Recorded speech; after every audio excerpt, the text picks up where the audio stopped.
So here's our prostate cancer study. Finally, we enrolled male subjects with early stage, they're low risk prostate cancer, meaning these guys come in, their PSAs are higher, their prostates are enlarged, they get biopsied, their PSA levels were 10 or less nanograms, and they had a Gleason score of 6 or less.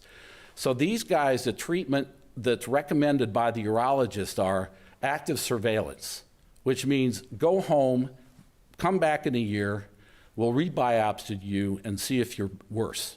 That's the treatment. So we said, I didn't, but the guy said, okay, how about if we give these guys 4,000 units of vitamin D a day for 1 year?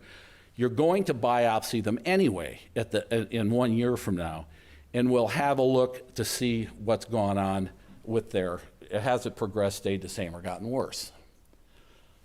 So that's what this was an interventional study, the first study that they have, because no one believed it would be. Guy got a little bit of money. We got a urology fellow, and pathologists were reading these, and so the study went forth.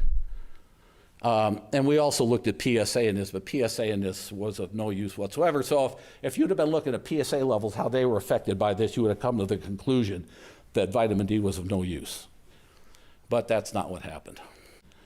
So when we did this, and at the end of our interventional study that wasn't done, it wasn't a randomized controlled trial, although that's happening right now.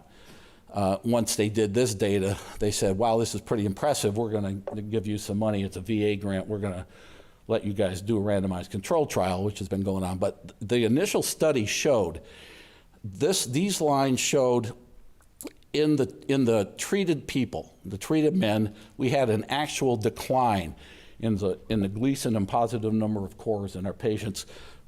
Again, compared to matched patients in the same practice. Again, it wasn't randomized control. These were patients within the same, our university, read by the same pathologist, matched for everything we could match them for. And as you would suspect would happen, things usually get worse over time for these guys. They don't get better like our intervention did.